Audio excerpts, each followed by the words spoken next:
அனைவருக்கும் வணக்கம். உங்கள் ஜெயக்குமார் பூசாரி. நம்முடைய அருமை சகோதரர் நம்முடைய ஆலயத்துக்கு வந்திருக்கிறார். வெல்கம் ஏழுமலை தெருக்கூத்து நிகழ்ச்சி நல்ல அற்புதமான ஒரு முறையில் நம்ம திருவண்ணாமலை மாவட்டத்தைச் சேர்ந்த நண்பர் அவர். அந்த தெருக்கூத்து நிகழ்ச்சி யூடியூப் சேனல் வந்து பாருங்க. நல்ல ஒரு எப்படி சொல்றதுன்னா நல்ல ஒரு கலையான இந்த உலகத்தில் கலைகள் பெருத்து வரணும். இந்த வயசுல இந்த கலையை ஒரு இந்த உலகத்துக்கு கொண்டு வரணும்னு ஆசைப்படுறாரு. அது நம்மளும் ஒத்துழைப்பு கொடுக்கணும். வெல்கம் ஏழுமலை யூடியூப் சேனலை லைக் பண்ணுங்க, கமெண்ட் பண்ணுங்க, ஷேர் பண்ணுங்க. ஓம் சக்தி கங்கா சரணம்.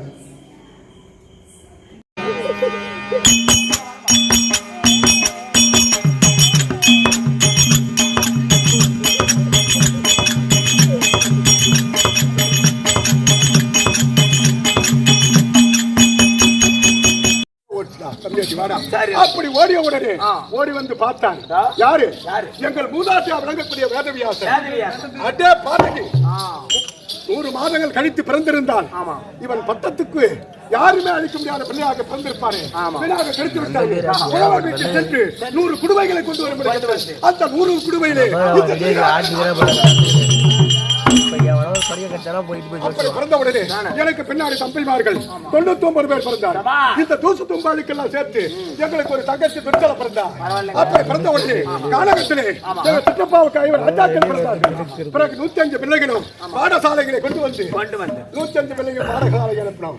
பாடசாலைக்கு பயின்ற நேரத்திலே எங்களுக்குள்ளே விகட குரோதம் ஏற்பட்டு புறாமை ஏற்பட்டு 5 ராஜாக்கள் அடிக்க வேண்டும். 5 ராஜாக்கள் அடித்தால் இந்த அத்திராபுரி நான் ஒருவனே.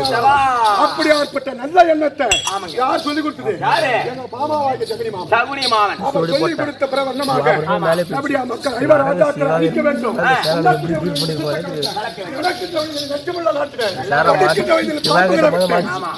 மக்கள்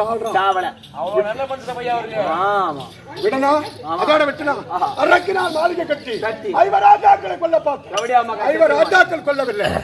5 ராஜாக்கள் சாகவில்லை. அனுப்பணும் பாரு புராசன மந்திரி அவன் தான் செத்துட்டான். பிறகு பாஞ்சால தேசத்தில் நிருபம் வந்தது. நிருபம் வந்த உடனே அவங்க எங்கடா கிடைக்கும் உங்கள்கிட்ட கதை பந்த பேர் என்றாரு. அப்படி பாஞ்சால தேசத்தில் நிருபம் வந்தது. அவனே 56 தேசம் கலந்தார்கள். நானும் கலந்தேன். மலையாள வெள்ள வளைத்து அந்த அயோக்கிய பையன் பிராமண வடிவத்திலே அந்த அர்ஜுனன் சிறை எடுத்தான். சிறை எடுத்த உடனே பெரியார்கள் பார்த்தார்கள். பாண்டவருக்குரிய பாகத்தை கொடு, அவங்களுக்கு கல்யாணம் ஆச்சு இல்லையா, பாண்டவருக்குரிய நாட்டை கொடா அப்படின்னு சொன்னாங்க. அதற்கு நான் எப்படியாப்பட்ட நாட்டை கொடுத்தேன் என்று சொல்லக்கூடிய இந்த காடு சுண்ணாம்பு மேடு அப்படி கொடுத்தேன். எப்படியா மக்கள் எனக்கு அடக்கமா ஒரு வாழை குடிசை போட்டுக்கினேன். அடக்கமா இல்ல வாழணும். 76 விதியாக என்னை விட மேல தங்கிய நாடா விடலாமா? அவங்க வீட்டு எழுவுக்கு நான் போகல. அப்படி போகாத இருக்கும் பொழுது அப்பனாக பாண்டு மகன் ராஜனுக்கு ராஜசூய வேள்வி அப்படி எங்களுக்கு நிருபம் அனுப்பினாங்க. போன உடனே நானும் வணங்காப்படி சாகிறேன். ராஜ கம்பீரத்தோடு நடந்து ஒடுக்கப்படுது. அந்த தேவடியா மக்கள் கட்டி வைக்கக்கூடிய மாலையாகப்பட்டது. மேடு என்று தெரியும், பள்ளமாக இருக்கும், பள்ளமாக இருக்கும், மேடாக தெரியும். நானும் ராஜ கம்பீரத்தோடு நடக்கும் பொழுது விழுந்தேன். அப்படி விழுந்த உடனே குடித்து வரப்படாத குருடன் மகனே ரொம்ப ஆரம்பம். துரியோதனுக்கும் பாஞ்சாலிக்கும் ரொம்ப ஆரம்பம். வரப்படாத குருடன் மகனே அப்படி என்று கேட்டான். எனக்கு பின்னாடி அண்ணன் போன வழியே போக வேண்டும் அப்படி என்று தம்பிமார்கள் அனைத்து பேர் விழுந்தார்கள்.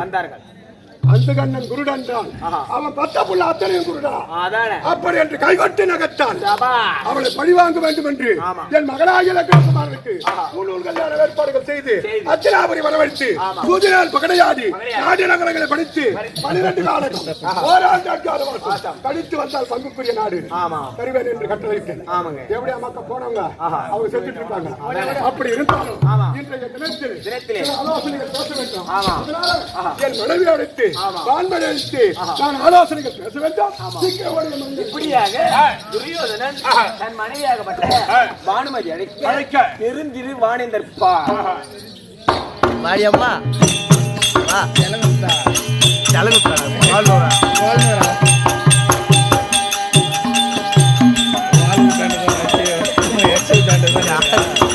ஊரு வேற இப்போ ஒரே ஒரு மட்டும் போனா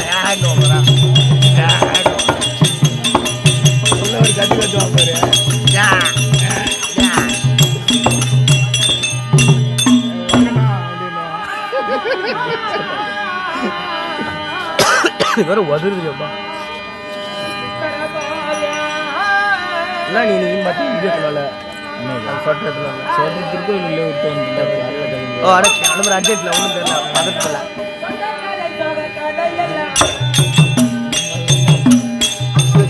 சிவா மாதிரி தான் பாடுவான்.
சொல்லுவேன்.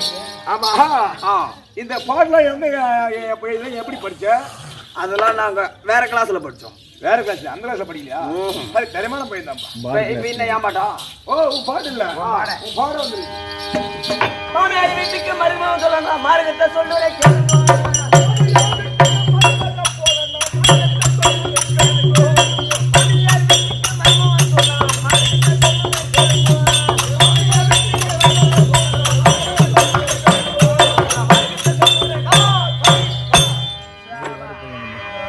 சலாங்கட்டு நல்லா வெறும் படிங்க இப்போ கதை சொல்லுவோம். ஏண்டா ஆமா ஏண்டா எப்பா கல்யாணம் பண்ணி இப்பதான் மாமியார் ஒரே சீர்ப்பு வந்துடா நீ. இப்பதான் தூக்கம் மிஞ்சிச்சு போடா. ஏண்டா மாமோடி மாமே வீட்டுக்கு மாமியார் வீட்டுக்கு மருமகன் சொன்னா. ஆமா ஏன் ஏம்மா கூத்து நல்லா தான் இருக்கு, நீ கவலைப்படாம. ஏண்டா ஓர வரைக்கும் போய் தான் ஆகணும். வரும்போது அதிகமா தண்ணி கொடுக்கூடாதுன்னு அதுக்காக தண்ணி குடிக்காதியா? மாமியார் வீட்டுக்கு மருமகன் போனா எப்படிப்பா?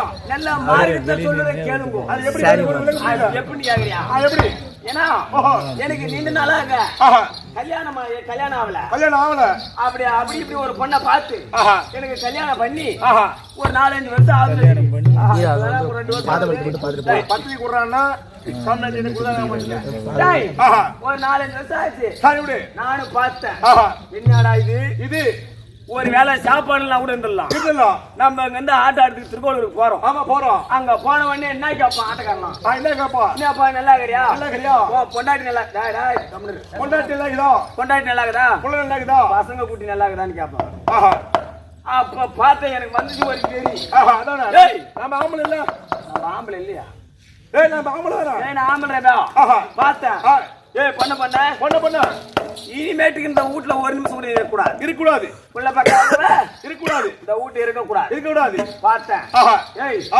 பாடி கிளம்பி வாயாலி உங்க அம்மாளி போட்டு மாணவரே கேள்வி கேக்குறாங்க. செம கேள்வி கேக்குறேன். நம்ம கேள்வி அடிங்க வாயாலி உங்க அம்மாளி போட்டு ஏன் பொண்டாட்டி பொண்டாட்டிதாங்க ஒன்னு ஏன் கேள்வி கேக்குறேன்? எனக்கு அந்த பாவனை வருது. அப்படி சொல்லிட்டு அவளை ஈத்து நான் அம்மா வீட்டுக்கு நான் நடந்தே போறேன்.